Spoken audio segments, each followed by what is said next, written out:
आज के English practice set में आपको बताया जाएगा स्पीकिंग प्रैक्टिस सेट में कि हाउ टू का प्रयोग करके आप कैसे स्पीकिंग करते हैं। ठीक है, कैसे आप स्पीकिंग कर सकते हैं हाउ टू का प्रयोग करके। एक सेंटेंस हम बताएंगे, एक सेंटेंस से आप अनेकों सेंटेंस बना सकते हैं। ठीक है, तो आइए सबसे पहले हम ये जान लेते हैं कि हाउ टू का प्रयोग करेंगे कहाँ, ठीक है, और कैसे करेंगे।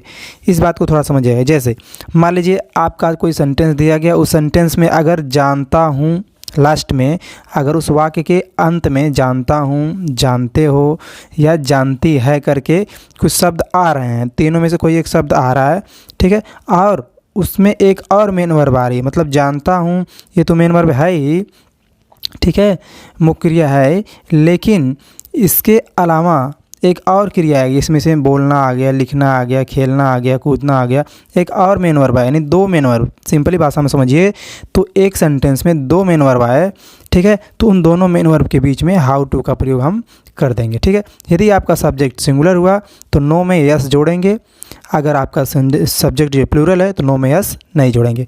जैसे ध्यान से सुनिएगा, इससे एक सेंटेंस से आप अनेकों सेंटेंस दोस्तों बना सकते हैं।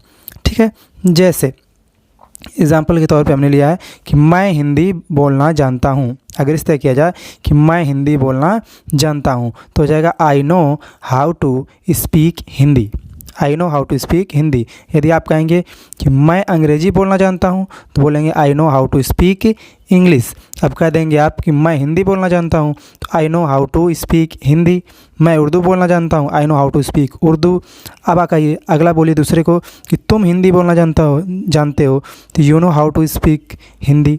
तुम अंग्रेज़ी बोलना जानते हो, you know how to speak English.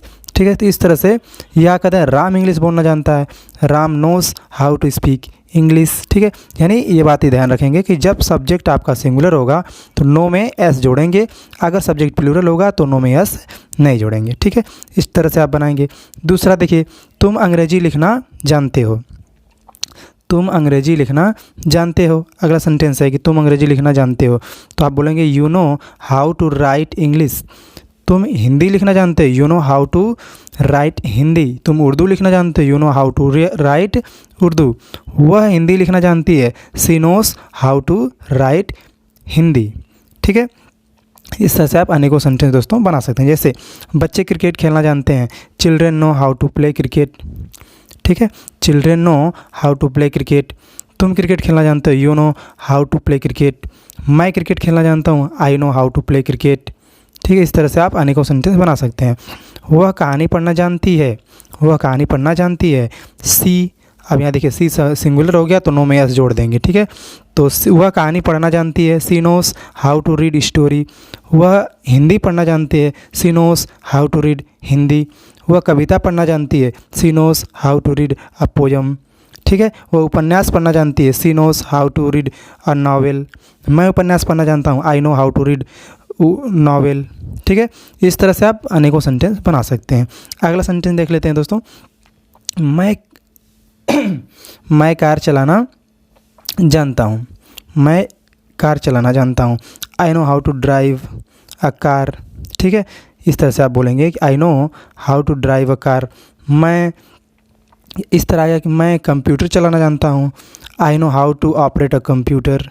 ठीक है, मैं कंप्यूटर चलाना जानता हूँ, I know how to operate a computer. इस तरह से करेंगे। आप अगला देखेंगे कि अगर इसमें निगेटिव आ जाएगा दोस्तों तब क्या करेंगे, तब सिंगुलर सब्जेक्ट के साथ, ठीक है, यदि आपका जो सब्जेक्ट है वो सिंगुलर होगा तो डज नॉट का प्रयोग करिएगा और बाकी सब नियम वही रहेगा।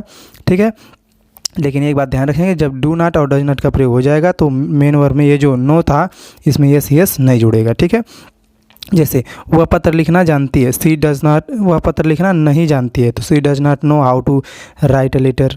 ठीक है, वह कविता लिखना नहीं जानती है, she does not know how to compose a poem. ठीक है, इस तरह से आप अनेकों सेंटेंस बना सकते हैं हाउ टू के प्रयोग से। तो आई थिंक कि आपको वीडियो समझ में आई होगी कि हाउ टू का प्रयोग करके आप कैसे सेंटेंस बना सकते हैं। आपसे इसी तरह से मिलते हैं अगली वीडियो में, तब तक के लिए जय हिंद।